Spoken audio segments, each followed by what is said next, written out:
안녕하십니까. 성형외과 전문의 이주혁입니다. 자, 오늘 동영상은 장액종, 특히 보형물을 제거하고 난 이후에 생기는 장액종, 그 부분에 대해서 조금 초점을 맞춰서 진행해 볼까 합니다. 자, 이 주제는 왜 선정을 했느냐 하면 수술을 하고 난 다음에 문제가 좀 있으신 경우, 또는 이제 뭔가 마음에 안 드셨던 경우, 사실 이제 가슴 수술의 특성상 보형물을 대부분의 환자분들이 쉽게 포기하지는 않아요. 수술하고 난 다음에 예컨대 구축이 생겼다. 그러면은 어떻게든 구축이라는 문제를 해결하고 다른 보형물을 또 삽입하든지 해서 원래의 어떤 이제 촉감이 좋은 가슴으로 되돌리고 싶어 하지, 보형물을 빼고 싶어 하는 방향으로 귀결되는 분들이 거의 없어요. 대부분은 보형물을 포기하게 되는 경우는 그냥 본인이 마음에 안 들어서 인 경우가 훨씬 많습니다. 또는 배우자가 마음에 안 들었던가, 아니면은 처음에 수술을 계획할 단계에서부터 나는 이 수술을 별로 하고 싶지 않았는데 뭐 타의에 의해서 이렇게 하게 됐다든가, 그런 분들이 대부분 보형물을 빼버리는 이제 그런 수술을 하게 돼요. 자, 빼고 난 다음에 장액종이 차는 경우들이 생겨요.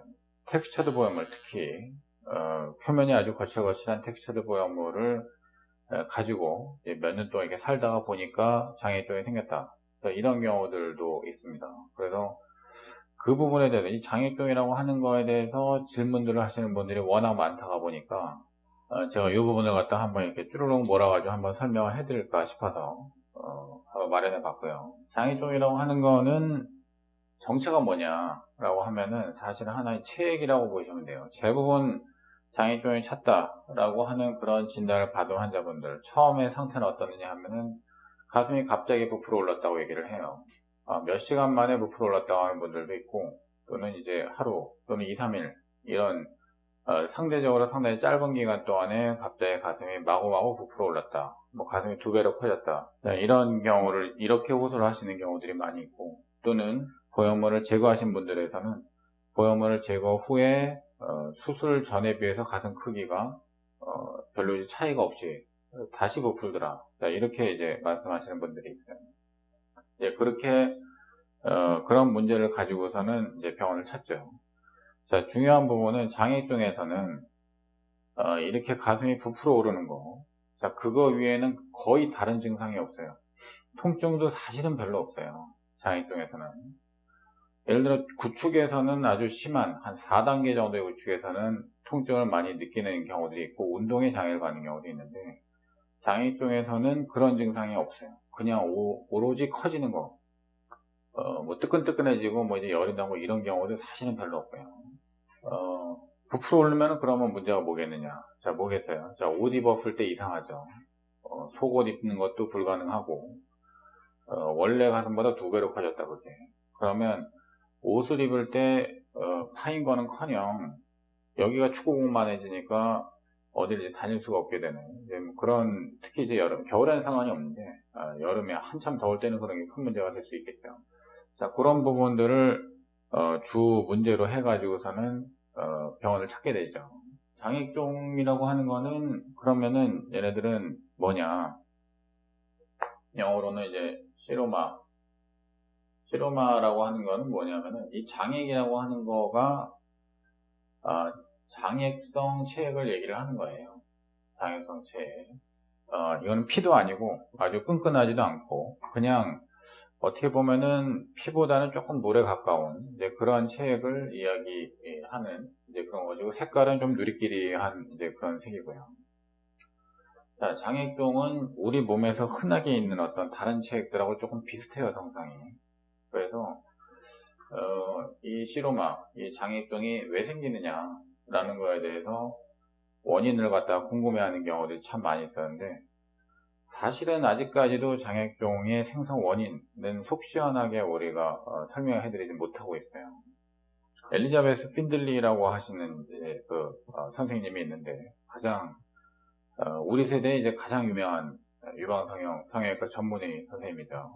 지금은 캐나다에 있는데, 엘리자베스 핀들리 선생이 처음으로 레이트 시로마, 지연성 장애종에 대한 논문을 발표를 했는데, 그 장애증이 생기는 원인은 뭐냐 하면은 보형물의 거칠거칠한 표면, 특히 엘러간의 텍스처링을 갖다 우리가 바이오셀이라고 하는데, 이 바이오셀이라고 하는 아주 거친 이제 매크로 텍스처링 표면이 살을 갖다가 긁어서 트라우마를 주어서 거기서 상처에서 진물이 나듯이 그렇게 장애증이 나는 것이다. 그러면서 거기에서 더블 캡슐이 같이 생기는 경우가 이제 생긴다. 자, 이렇게 서술을 하고 논문을 냈어요. 자, 핀들리 선생이 이 저작이 나오니까 많은 또 이제 비슷하게 유명한 성형외과 의사들이 거기에 대해서 반박 논문을 또 냈죠. 네가 수술 잘못한 거 아니냐였었죠. 나는 엘러가 텍스처링 가지고 지금까지 그렇게 많이 수술했는데 그런 거 못 봤다. 네가 잘못한 것 같다. 자, 이런 얘기들을 많이 했어요. 핀들리 선생이 거기에 대해서 이제 반응을 이제 했는데, 자, 너희들 이제 모두 그 회사에서 파이낸셜 지원을 받아가지고서는 수술을 했었던 사람들 아니냐. 뭐 이런 얘기들이 조금 있었습니다. 비하인드 스토리인데, 어쨌든 이제 어떤 우리가 쓰고 있는 보형물 또는 이제 제품들, 자, 이런 거에는 항상 상업적인 이해관계가 맞물려 있고, 그러니까 상업적인 어떤 이권을 갖다가 이제 어떤 뭐랄까 이제 도전할 수 있는 이제 그런 학술적인 결과를 갖다가 얘기를 할 때에는 항상 이렇게 도전을 좀 심하게 받는 것 같아요. 그래서 환자분들 입장에서는 이런 부분이 굉장히 조금 이해가 안 가실 수 있겠지만 실제로 이제 현실사에서는 그런 부분들이 좀 우리나라는 더하고 미국 같이 이렇게 아주 과학자들이 우리나라보다 훨씬 우대받는 그런 사회에서조차도 그런 문제들이 생기더라고요.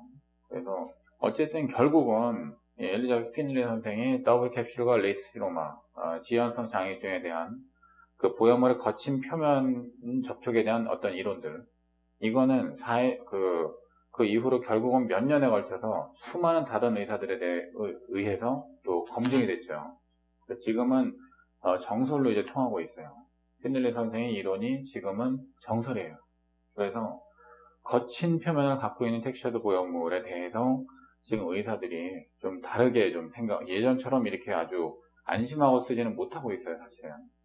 그런 걸 이제 장애증의 어떤 원인, 이거에서 하나의 히스토리가 되겠고요.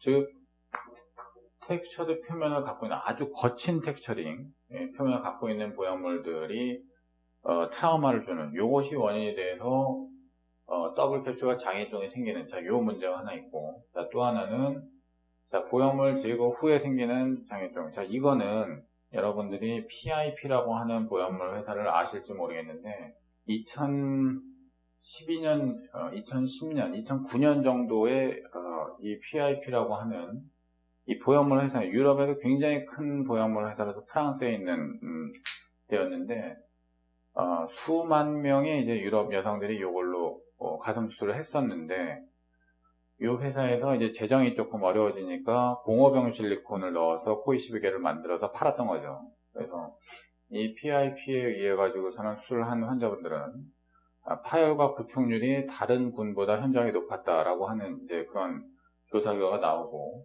이 회사의 CEO 사장은 이제 구속되어 가지고 이제 징역을 좀 살았죠.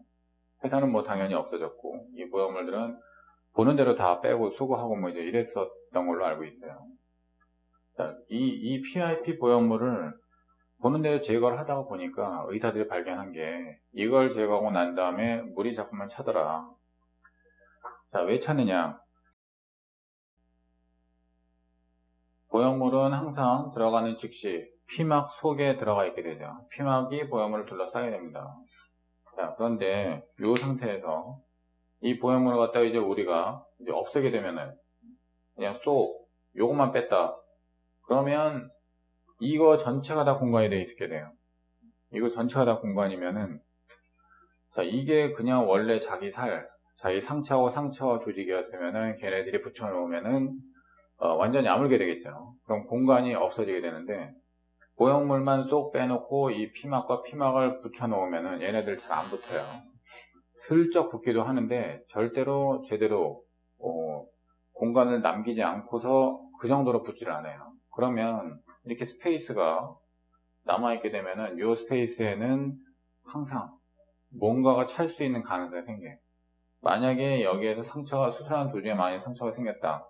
그러면 여기서 이제 피가 나가지고 피가 고일 수가 있고, 아니면은 장액종이 이 공간을 갖다 채우게 되는 경우가 가장 흔한 거죠.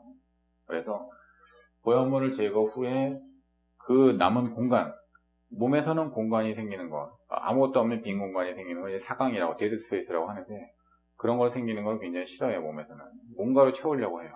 그래서 장액종이 생기는 그런 경우가 있을 수 있습니다.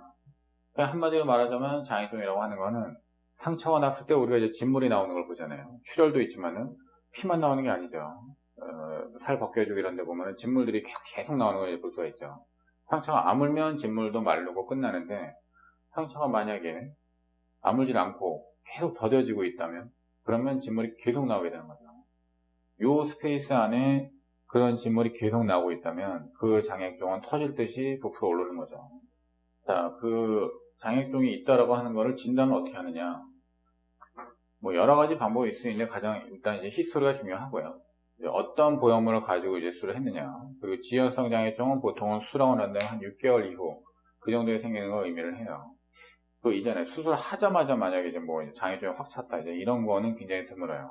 대부분은 일단은 캡슐이 완전히 만들어지고, 완전히 만들어진 그 캡슐과 보형물 사이 요 틈바구니에 장액종이 찰 수 있게끔 되는 거예요. 이 진단 자체는 조금만 뭐 좀 미심쩍다, 이제 이럴 때는 또 초음파를 해서 확인할 수가 있게 됩니다. 초음파를 해서 수술한 지 뭐 꽤 시일이 지난 환자인데 다른 증상은 없고 가슴 막 부풀어 있고, 근데 뭔가 플루이드가 이제 그 액체가 이제 좀 보였다. 자, 이러면은 일단 장액종이구나 라고 진단을 하게 되는 거죠. 보형물 제거 후에도 마찬가지입니다. 보형물 제거했는데 가슴이 그냥 수술하기 전하고 이제 사이즈가 비슷해요. 자, 그리고 이제 만져보면 이제 꿀렁꿀렁하다. 그럼 뭐 볼 것도 없이 그거는 장액종이죠. 물론 출혈일 수도 있는데, 출혈일 때에는 이제 대부분 가슴이 조금 좀 시뻘개져 있고 좀 단단해요. 장액종은 많이 꿀렁거리는데. 자, 장액종이 생기는 거를 예방할 수 있는 방법은 뭐겠느냐?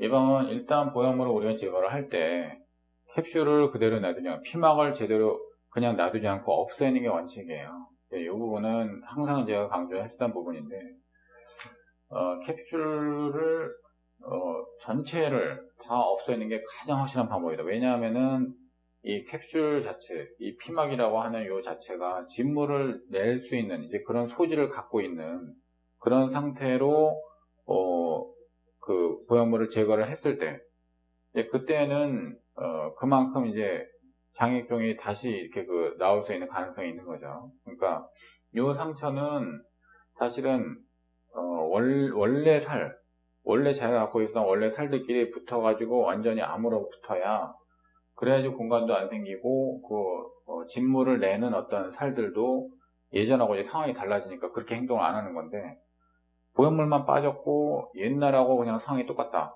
그러면은 얘네들은 계속 진물을 낼 수가 있어요. 그래서 될 수 있으면은 캡슐을 갖다가 전체를 다 제거를 하는 게 좋겠지만은, 실제로는 대한민국에서 수술하시는 환자분 거의 대부분이, 특히 젊은 여성들은 겨드랑이로 하는 경우가 많고, 그 다음에 근육 아래쪽으로 보형물을 위치시키는 경우들이 거의 90%에 가까워요. 자, 그러면 겨드랑이로 해서 근육 아래쪽으로 생겨있는 이 피막, 그리고 갈비뼈 근막 그 위쪽으로, 갈비뼈 뼈막 바로 위에 이렇게 덮여있는 그 피막을 전부 제거하는 게 과연 쉬우냐? 굉장히 어려워요.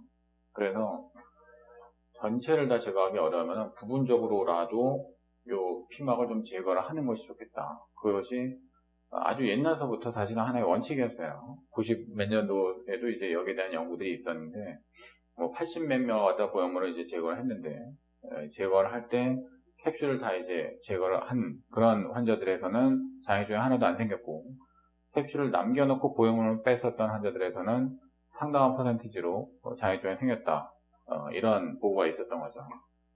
자, 100%가 장액종이 생기지는 않아요. 캡슐을 남겨뒀다고 해서 전부 다 장액종이 생기지는 않고 그 중에 아주 일부만 생기는 겁니다. 자, 그러면은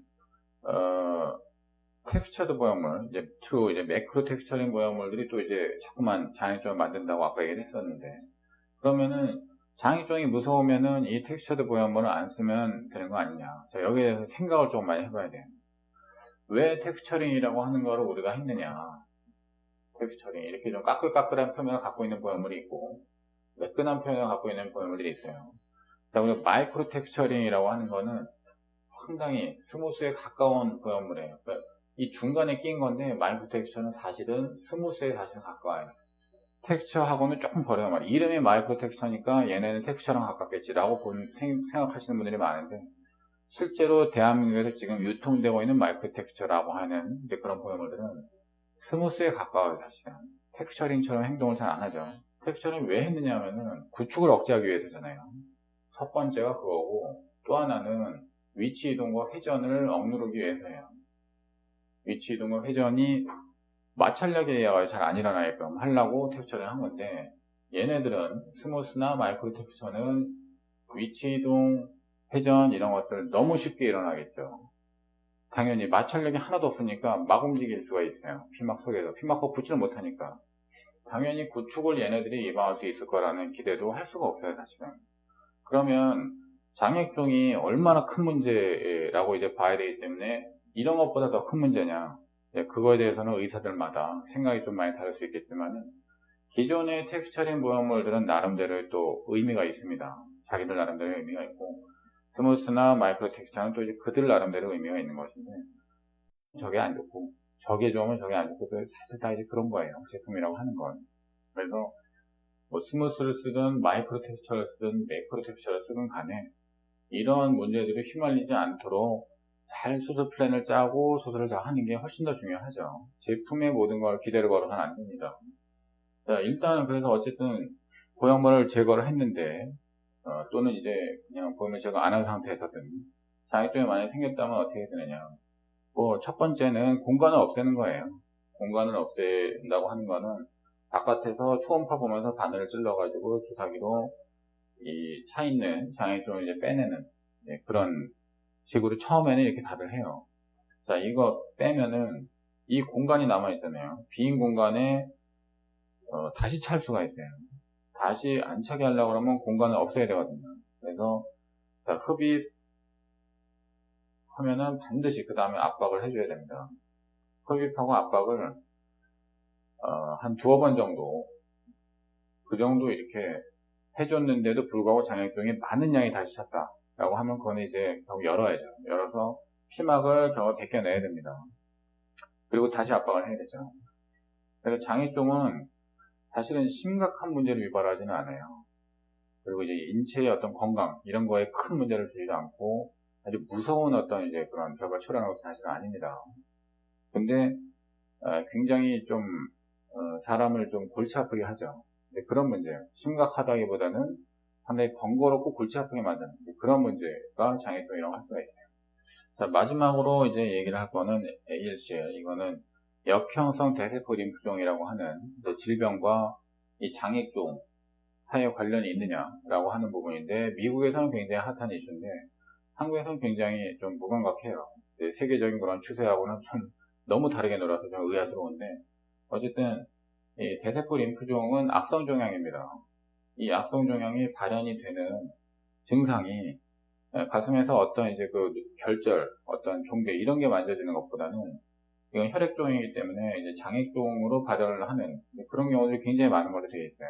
그래서 원래는 장액종이 이렇게 좀 찼다라고 하면은 항상 이 장액종을 뽑아서 그거를 이제 검사소에 보내가지고 그 림포마, 이 대세포 림프종을 검사하는 그거를 의뢰를 원래 하도록 되어 있어요. FDA에서도 그 미국 질병관리본부에서도 이제 그것을 권유를 했고, 그 다음에 권위 있는 어떤 이제 성형외과 학술지에서도 이와 같이 림프종과 장액종 갖다가 연관시켜서 검사를 반드시 하도록 그렇게 권면을 하고 있습니다. 자, 일단 오늘은 장액종에 대해서 어떤 그 원인과 또 이제 양상, 그 다음에 치료 뭐 이런 부분까지 다 봤는데, 장액종이 생겼다고 해서 너무 놀라지는 않으셔도 괜찮아요. 다 대처할 수 있는 방법이 있습니다. 그리고 병원에 자꾸 왔다 갔다 해야 되기 때문에 상당히 번거로우실 수 있지만, 어쨌든 이제 이런 문제가 좀 발생하지 않게끔 이제 공간을 남겨두지 않는 식으로 이렇게 수술을 하는 것이 일단도 중요하고, 그 다음에 일단 수술을 해서 몇 년 동안 가지고 살던 보형물을 내가 제거를 한다라고 했을 때는 거기 어떤 좀 대가가 좀 있을 수 있다라는 점, 그 점도 한번 이제 생각을 하셔야 돼요. 그러고서 이제 결정을 수술 이걸 내가 제거를 할 것인지 아니면 계속 가지고 있을 것인지 거기에 대한 어떤 결정을 또 하는데 나름대로 감안을 하셔야 되는 부분이 있는 거죠. 자, 오늘 여기에서 마치도록 하겠습니다. 고맙습니다.